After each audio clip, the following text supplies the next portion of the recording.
ઉર્જા વિદ્યાલય CTM અમદાવાદના online video લેક્ચરમાં સૌ વિદ્યાર્થી મિત્રોનું સ્વાગત છે। આજે આપણે ધોરણ 12 ભૌતિક વિજ્ઞાનમાં ચેપ્ટર નંબર 11ની શરૂઆત કરવા જઈ રહ્યા છીએ, જેનું નામ છે વિકિરણ અને દ્રવ્યની દ્વૈત પ્રકૃતિ। હવે વિકિરણનો મતલબ શું અને દ્રવ્ય એટલે શું? ધોરણ 11માં આપણે પ્રથમ ચેપ્ટરમાં એવું ભણ્યા હતા કે બ્રહ્માંડ બે વસ્તુનું બનેલું છે, એક છે વિકિરણ અને એક છે દ્રવ્ય। બ્રહ્માંડ આ બેનું બનેલું છે, એટલે કે વિકિરણનો આપણે અર્થ લઈશું તો તરંગો, પ્રકાશના તરંગ હોય કે પછી અન્ય કોઈ પ્રકાશ હોય, ઉષ્મા એક જગ્યાએથી બીજી જગ્યાએ જાય છે તે હોય, એની આપણે વાત કરીએ છીએ। અને દ્રવ્યનો મતલબ થાય કોઈ પણ પદાર્થ, મેટર આપણે જે બનાવેલી છે એ પદાર્થની આપણે અહીંયા ચર્ચા કરીએ છીએ। અને એની દ્વૈત પ્રકૃતિ છે। દ્વૈત એટલે કે બે। તો દ્રવ્યની અને વિકિરણની બે પ્રકૃતિ છે, એટલે બે પ્રકારના સ્વભાવ છે, એની આપણે ચર્ચા કરવાના છીએ। તો સૌપ્રથમ આપણે એવી વાત કરીએ કે પ્રકાશ છે તરંગ સ્વરૂપ છે એવું કેમ કહી શકાય? પ્રકાશ તરંગ સ્વરૂપે છે તેવું કહી શકાય છે, આવું કેમ? તો એના માટે આપણી પાસે બે પ્રકારના પુરાવાઓ છે, જેમ કે વિદ્યુત ચુંબકત્વ માટે મેક્સવેલના સમીકરણો। મેક્સવેલના સમીકરણો જે છે એ પણ પ્રકાશ તરંગ સ્વરૂપ છે એ સમજાવે છે, જ્યારે વિદ્યુત ચુંબકીય તરંગો માટે તેને પારખવા માટે હર્ટ્ઝ નામના વૈજ્ઞાનિકના સમીકરણો છે। હવે એ સમીકરણો આપણે અત્યારે સિલેબસમાં નથી ભણવાના, એ તમારે આગળ ફર્ધર સ્ટડીમાં આવશે। પ્રકાશના કિરણો ઋણ વિદ્યુત ભારિત કણોનો પ્રવાહ છે, આવું કેટલાક વૈજ્ઞાનિકોએ પોતાના અવલોકનો પરથી, અભ્યાસ ઉપરથી સાબિત કર્યું છે। એની આપણે ચર્ચા કરીએ, એની આખી માહિતી મેળવવી છે। તો એ માહિતી આપણે થોડા નાના નાના ટુકડાઓમાં મેળવીએ। આમાં ઘણી બધી માહિતીઓ છે જે આપણે થિયરી બેઝ સમજવાની છે, આમાં કોઈ કેલ્ક્યુલેશન નથી, પરંતુ એ માહિતીને થિયરી બેઝ આપણે સમજવાની છે। તો અહીંયા દરેક વૈજ્ઞાનિકનું કેટલું યોગદાન છે એની આપણે ચર્ચા કરવી છે। તો સૌપ્રથમ આપણે વાત કરીએ કે રોન્ટઝન નામના વૈજ્ઞાનિકે ઈસવીસન 1995માં એક્સરે કિરણોની શોધ કરી, જેને આપણે ક્ષ કિરણો પણ કહીએ છીએ। ઈસવીસન 1895માં ઈસવીસન 1897માં જે થોમ્સન નામના વૈજ્ઞાનિકે ઇલેક્ટ્રોનની શોધ કરી, અને સાથે સાથે એને પ્રકાશની ઝડપ, શૂન્યાવકાશમાં પ્રકાશની ઝડપ કેટલી છે તો 3×10⁸ મીટર પ્રતિ સેકન્ડ, એની પણ સમજૂતી આપણને આપી। તે પછી 1870માં વિલિયમ ફ્લુક્સ નામના વૈજ્ઞાનિકે કેથોડ કિરણોની શોધ કરી।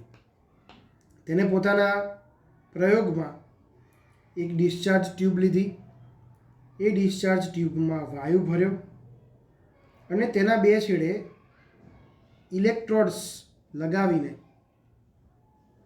એની પર વિદ્યુત ક્ષેત્ર લાગુ પાડ્યું, અને એ વિદ્યુત ક્ષેત્ર લાગુ પાડતા ડિસ્ચાર્જની ઘટના થઈ ત્યારે જે સામેના છેડા તરફ ગતિ કરીને તેની ઉપર લગાડેલા એક પડદો એટલે વન ટાઈપ ઓફ કાચ હતો, એ પડદા ઉપર આપાત થતા પ્રકાશનો રંગ જોયો, જે રંગ પીળાશ પડતો હતો, અને એ રંગના જે આ કિરણો જોવા મળ્યા તેને આપણે નામ આપ્યું કેથોડ કિરણો। ત્યારબાદ જે થોમ્સને કેથોડ કિરણોની ઝડપ, જે મેં વાત કરી ને પ્રકાશની ઝડપ 3×10⁸ મીટર પ્રતિ સેકન્ડ છે, પણ આ ચોકસાઈ છે લગભગ 0.1થી 0.2 ગણી ઝડપથી ગતિ કરતી હોય તે પ્રમાણે માલુમ પડી હતી. એટલે બહુ ચોકસાઈમાં બહુ મોટો ડિફરન્સ નથી. એની શોધ કરી. પછી વિશિષ્ટ વિદ્યુત ભાર કોને કહીશું? તો કે ઇલેક્ટ્રોનના વિદ્યુત ભાર અને ઇલેક્ટ્રોનના દળનો ગુણોત્તર આપણે વિશિષ્ટ વિદ્યુત ભાર તરીકે લઈએ છીએ. હવે આ જે વિશિષ્ટ વિદ્યુત ભાર આપણને મળ્યો E/m, ત્યાં આપણે શું લઈશું? ઇલેક્ટ્રોનનો વિદ્યુત ભાર ભાગ્યા ઇલેક્ટ્રોનનું દળ. ઇલેક્ટ્રોનનો વિદ્યુત ભાર છે 1.6 × 10⁻⁹ કુલમ, જ્યારે ઇલેક્ટ્રોનનું દળ છે 9.1 × 10⁻31 કિલોગ્રામ. તો આનો જ્યારે કે આપણે કેલ્ક્યુલેશન કરીએ છીએ એટલે આપણી પાસે આન્સર આવે છે 1.76 × +11 કિલોગ્રામ જે છે એ નીચે છે. એટલે તમે આને બે રીતે લખી શકો. એક રીત છે કુલમ્બ કેજી ઇન્વર્સ અને બીજી રીત છે કુલમ્બ પર કેજી. તો વિશિષ્ટ વિદ્યુત ભારની વેલ્યુ તમને પૂછી શકાય 1.76 × 10⁻+11 કુલમ્બ પર કિલોગ્રામ. હવે આપણે આગળ ચર્ચા કરીએ તો કેટલીક થિયરી બેઝ ચર્ચા છે. એ પછી આપણે આપણી પરફેક્ટ થિયરી તરફ જઈએ. પહેલાં કેટલીક સમજૂતી છે. સમજૂતી તમે ધ્યાનથી સાંભળજો, સમજૂતી ઉપર થોડું ધ્યાન આપજો. આ બધા વૈજ્ઞાનિકો દ્વારા જ એ કેટલીક સમજૂતી આપણને આપવામાં આવી છે કે 1887માં આપણને એવું જાણવા મળ્યું વૈજ્ઞાનિકોના પ્રયોગો પરથી 1887માં એવું જાણવા મળ્યું કે ધાતુ પર અલ્ટ્રાવાયોલેટ એટલે કે પારજાંબલી પ્રકાશને આપાત કરતા કેટલીક ધાતુઓને ઊંચા તાપમાને ગરમ કરતા, ધ્યાન રાખજો, પારજાંબલી કિરણોને આપાત કરતા અથવા તો ઊંચા તાપમાને તેને ગરમ કરતા તેમાંથી કેટલાક કણો ઉત્સર્જિત થાય છે. અને ઉત્સર્જિત થતા કણો છે એ કેવો વિદ્યુતભાર ધરાવે છે? ઋણ વિદ્યુતભાર ધરાવે છે. એટલે આપણે અહીંયા સમજૂતી જે લીધી છે ઋણ વિદ્યુતભારિત કણોનો પ્રવાહ છે એ પણ આપણે અહીંયા સાબિત કરી શકાય છે. આ પછી જુદી જુદી રીતે ઉત્પન્ન થયેલા કણોને એક સમાન પ્રકૃતિ ધરાવે છે તેવું પણ સાબિત થયું, જેને આપણે તરંગ કહીએ છીએ. પ્રકાશના કિરણો તરંગ સ્વરૂપે છે એવું આપણે અત્યારે સમજીએ છીએ. તો બધા જ કણો એક સમાન પ્રકૃતિ ધરાવે છે તેવું સાબિત થયું. અને એ જે ઋણ વિદ્યુતભારિત કણો છૂટા પડે છે એ ઋણ વિદ્યુતભારિત કણોને આપણે કઈ રીતે ઓળખીએ છીએ? ઇલેક્ટ્રોન તરીકે ઓળખીએ છીએ, જે થોમ્સન દ્વારા સાબિત થયું છે. ઇલેક્ટ્રોન દ્રવ્યનો મૂળભૂત અને સાર્વત્રિક ઘટક છે. ઇલેક્ટ્રોન છે એ ખૂબ જ મહત્ત્વનો ભાગ છે કે જેની શોધના લીધે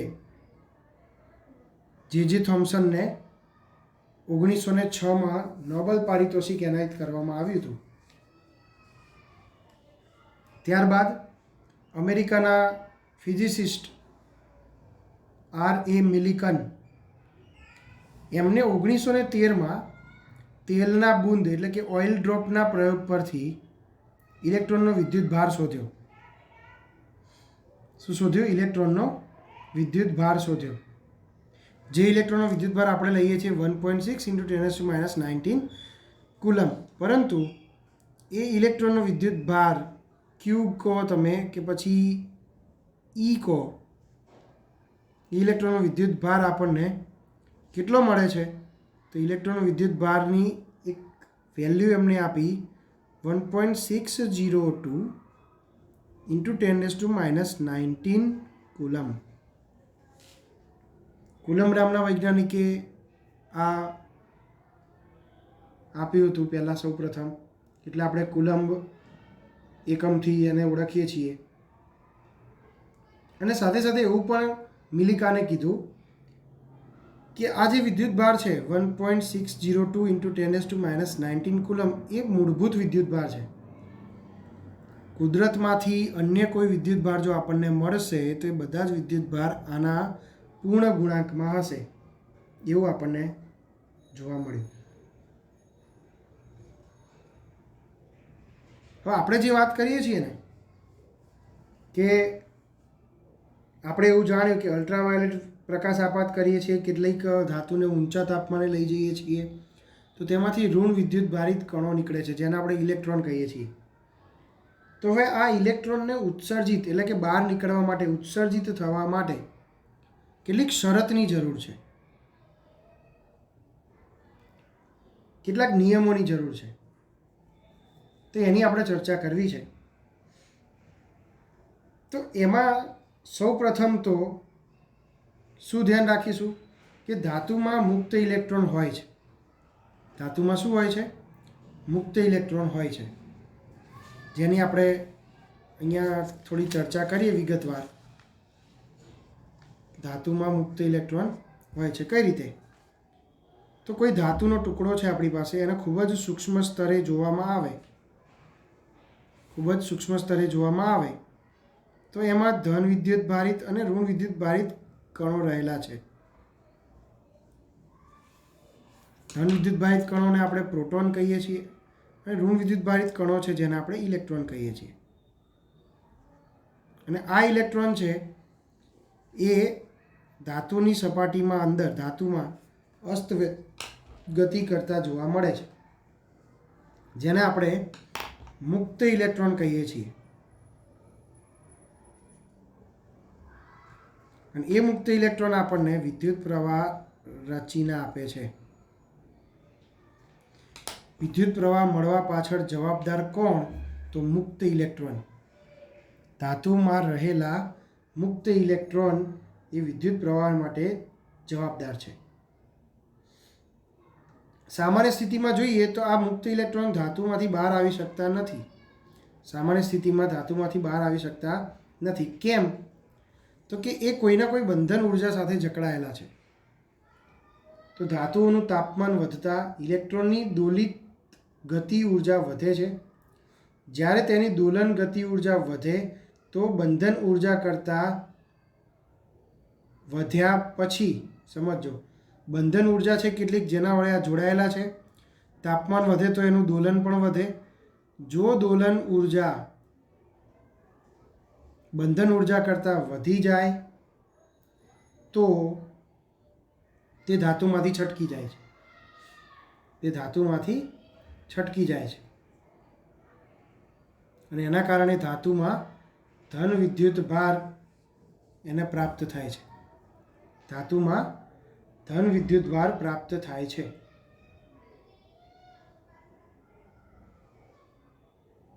એટલે ઇલેક્ટ્રોન બહાર છટકી ગયા, ઇલેક્ટ્રોન અહીંયાથી નીકળી ગયા, એનું ઉત્સર્જન થઈ ગયું, એટલે પછી ઇલેક્ટ્રોન નીકળી ગયા તો અહીંયા શું મળ્યું આપણને? ધન વિદ્યુત ભાર મળ્યો. હવે આમ પાછા ધન આયનો અને ઋણ આયનો વચ્ચે આકર્ષણ બળને કારણે મુક્ત થયેલા ઇલેક્ટ્રોન ફરીથી ધાતુની સપાટીમાં પકડાઈ જાય છે.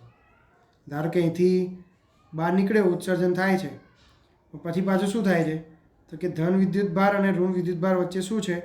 તો કે ધન વિદ્યુત ભાર ઋણ વિદ્યુત ભાર વચ્ચે આકર્ષણ બળ છે. આપણને ખબર છે કે વિજાતીય વિદ્યુત ભારો વચ્ચે આકર્ષણ બળ ઉત્પન્ન થાય છે. તેના કારણે આ મુક્ત થયેલા ઇલેક્ટ્રોન ફરીથી ધાતુની સપાટીમાં પકડાઈ જાય છે અને ત્યાં પાછા જોડાઈ જાય છે. તેથી શું થાય? તો કે જો ઇલેક્ટ્રોન આ આકર્ષણ બળને તોડીને અથવા તો આકર્ષણ બળને ઓળંગીને જરૂરી ઉર્જા ધરાવતો હોય તો જ તે સપાટીની બહાર નીકળી શકશે. આ જે બંધન છે એમની પાસે, ધન વિદ્યુતભાર અને ઋણ વિદ્યુતભારનું જે બંધન છે એ બંધનને તોડી શકવાની જો ઉર્જા એનામાં હોય તો જ એ ધાતુમાંથી બહાર નીકળી શકે છે. તો એના માટે આપણે એક વ્યાખ્યા જોઈશું કે ધાતુની સપાટીમાંથી ઇલેક્ટ્રોનને બહાર કાઢવા માટે જરૂરી એવી લઘુત્તમ ઉર્જાને તે ધાતુનું વર્ક ફંક્શન કહે છે. ફરીથી, ધાતુની સપાટીમાંથી ઇલેક્ટ્રોનને બહાર કાઢવા માટે જરૂરી એવી લઘુત્તમ ઉર્જાને તે ધાતુનું વર્ક ફંક્શન કહે છે. જેની સંજ્ઞા છે 50 અને એનો એકમ છે ઇલેક્ટ્રોન વોલ્ટ. એનો એકમ શું છે? Electron volt. હવે આ ધાતુ વર્ક ફંક્શન અથવા તો કાર્ય વિધેય એ ધાતુની જાત ઉપર,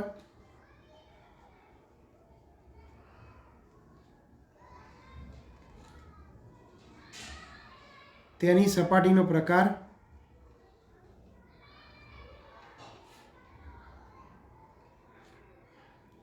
બંને પર આધારિત છે. ધાતુની જાત, તેની સપાટીના પ્રકાર બંને પર આધારિત છે.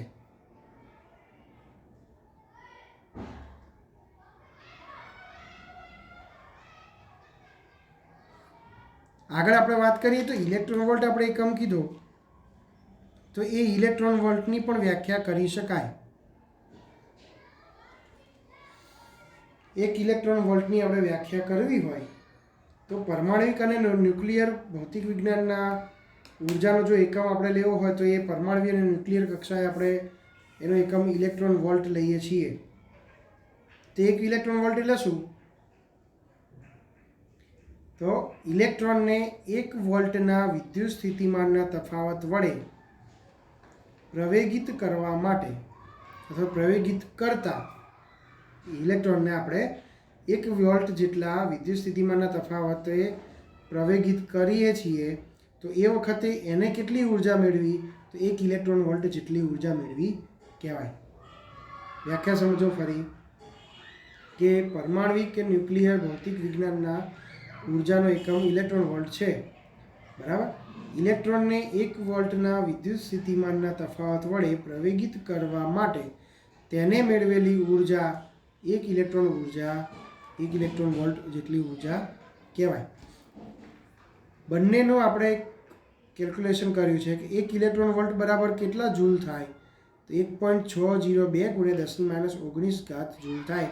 તેનું ઉલટું કરો તમે તો 1 જૂલ બરાબર 6.242 × 1018 ઇલેક્ટ્રોન વોલ્ટ જોવા મળે છે.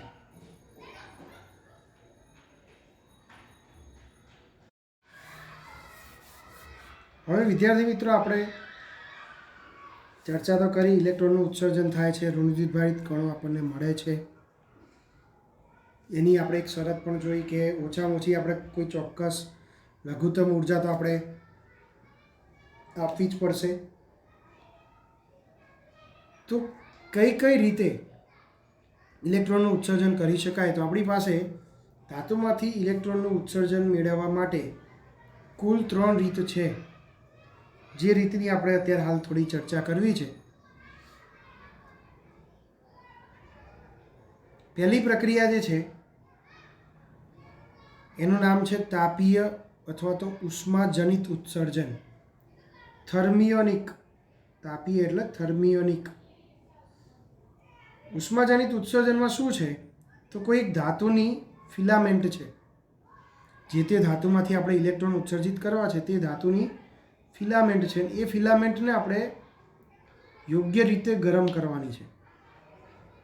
ધાતુની ફિલામેન્ટને આપણે યોગ્ય રીતે ગરમ કરવાની છે અને ગરમ કરવાથી તેમાં રહેલા મુક્ત ઇલેક્ટ્રોનને પૂરતી ઉર્જા આપવાની છે. ગરમ કરીને શું કરવાનું છે? તેમાં રહેલા મુક્ત ઇલેક્ટ્રોનને પૂરતી ઉર્જા આપણે આપવાની છે અને આ ઉર્જા આપવાથી તે ઇલેક્ટ્રોન ધાતુમાંથી બહાર નીકળી શકે છે. એથી તેનું આપણે ઉત્સર્જન મળી શકે છે. આ પ્રકારને આપણે તાપીય ઉત્સર્જન કહીએ છીએ. ફોર એક્ઝામ્પલ, આ ઉત્સર્જન શેમાં જોવા મળે? તો કે જ્યારે તમે 14મું ચેપ્ટર ભણશો સેમિકન્ડક્ટર્સ, એમાં પી ટાઈપ અને એન ટાઈપ 2 પ્રકારના સેમિકન્ડક્ટર હોય છે અને એ પી ટાઈપ અને એન ટાઈપ સેમિકન્ડક્ટર્સનો આપણે યુઝ કરીને અલગ અલગ રચનાઓ બનાવીએ છીએ. જેમ કે ડાયોડ એટલે પી અને એન જંક્શન. ટ્રાયોડ એટલે આપણે બીજા શબ્દોમાં કહીએ છીએ transistor, NPN transistor, PNP transistor. અને ટીવી ટ્યુબ આપણે ઘણી જગ્યાએ જોયું હશે કે જૂની પહેલાં જ્યારે એલઈડી અને એલસીડી નહોતા ત્યારે ડબ્બાવાળા ટીવી આવતા હતા, ઘણા બધાના ઘરે હશે પણ ખરા. તો એમાં પાછળ એક ફિલામેન્ટ આવતી, ફિલામેન્ટ ટ્યુબ આવતી. એ ટ્યુબને આપણે ગરમ કરવાથી એમાંથી ઉષ્મા છૂટી પડે અને ટીવીના પડદા ઉપર આવે. અને ટીવીના પડદા ઉપર આવવાથી આપણે અલગ અલગ ચિત્રોને જોઈ શકીએ છીએ. તો આમાં ઇલેક્ટ્રોનનું ઉત્સર્જન જોવા મળે છે. ધાતુમાંથી ઇલેક્ટ્રોનનું ઉત્સર્જન મેળવવા માટેની આપણી પાસે બીજી રીત છે, જેનું નામ છે ક્ષેત્રીય એટલે કે ફિલ્ડ ઉત્સર્જન. ક્ષેત્રીય ઉત્સર્જન એટલે કે ફિલ્ડ ઉત્સર્જન, જેમાં ધાતુ પર આશરે 10⁸ ધાતુ પર આશરે 10⁸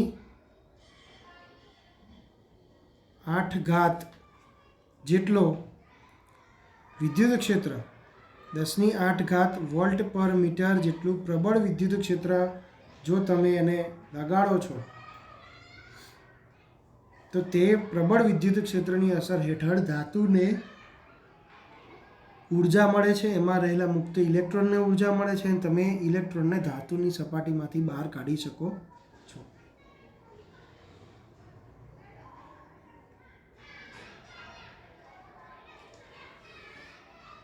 અને આ રીતે તમને ઇલેક્ટ્રોનનું ઉત્સર્જન મળે છે, જેને આપણે ક્ષેત્રીય એટલે કે ફિલ્ડ ઉત્સર્જન કહીએ છીએ.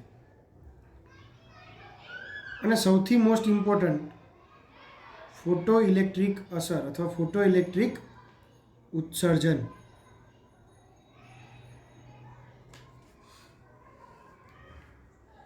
જ્યારે સ્વચ્છ કરેલી ધાતુની સપાટી હોય અને એ ધાતુની સપાટી ઉપર કોઈ પ્રકાશ આપાત થાય, અને પણ કેવો પ્રકાશ? યોગ્ય આવૃત્તિવાળો પ્રકાશ. પ્રકાશ આપાત થાય અને પણ યોગ્ય આવૃત્તિવાળો પ્રકાશ આપાત થાય તો તે ધાતુની સપાટીમાંથી ઇલેક્ટ્રોનનું ઉત્સર્જન થાય છે. આ ઘટનાને ફોટોઇલેક્ટ્રિક ઉત્સર્જન કહેવાય. આ ઘટનાને ફોટોઇલેક્ટ્રિક ઉત્સર્જન કહેવાય. અને આ ફોટોઇલેક્ટ્રિક ઉત્સર્જન વખતે ઉત્પન્ન થતા અથવા તો ઉત્સર્જાતા ઇલેક્ટ્રોન્સને આપણે શું કહીએ છીએ? Photo electron. આ ઘટના દ્વારા જે પણ ઇલેક્ટ્રોન ઉત્પન્ન થાય છે એ ઘટનાને આપણે ફોટો ઇલેક્ટ્રોન કહીએ છીએ. ફોટો ઇલેક્ટ્રોન કહીએ છીએ.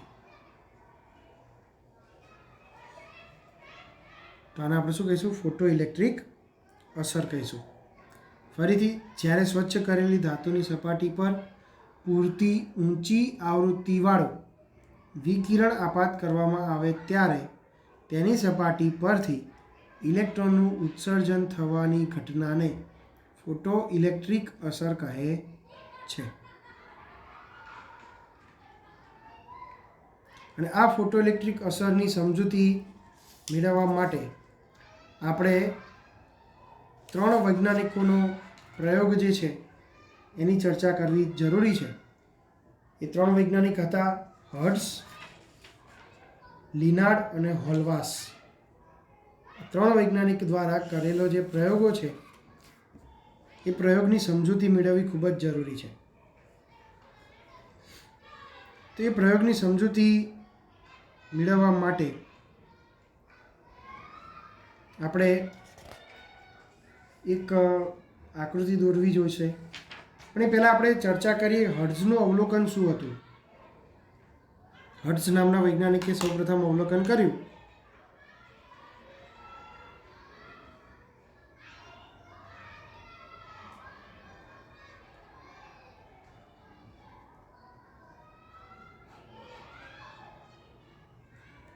કે હર્ટ્ઝનું અવલોકન શું હતું એની પહેલાં આપણે ચર્ચા કરીએ, પછી આકૃતિ દોરીને પ્રયોગ વિશે ચર્ચા કરીશું. તો એનું કંઈ એટલું બધું સવિસ્તાર એની કોઈ માહિતીની જરૂર જ નથી.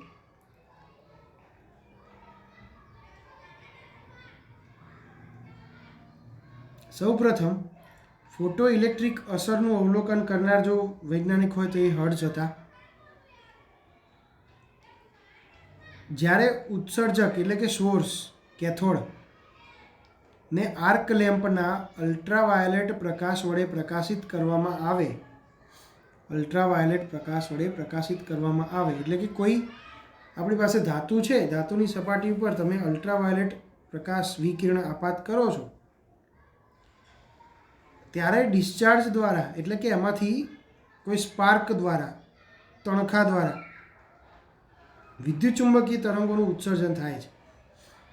શું થાય છે? વિદ્યુત ચુંબકીય તરંગોનું ઉત્સર્જન થાય છે.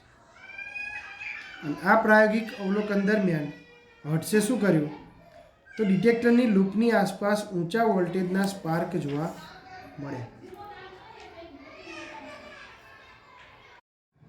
હવે આવું થવા પાછળનું કારણ શું છે તો કે જ્યારે ધાતુની સપાટી પર પ્રકાશ આપાત થાય છે ત્યારે તેની સપાટી પાસેના કેટલાક ઇલેક્ટ્રોન આપાત વિકિરણોમાંથી તેની સપાટી પાસેના કેટલાક ઇલેક્ટ્રોન આપાત વિકિરણોમાંથી પદાર્થની સપાટીમાં રહેલા ધન આયનો સાથે આકર્ષણ બળને ઓળંગીને એટલે કે એ બંધનને તોડીને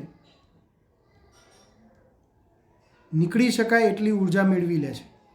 ફરીથી સમજાવું, જ્યારે ધાતુની સપાટી પર પ્રકાશ આપાત થાય છે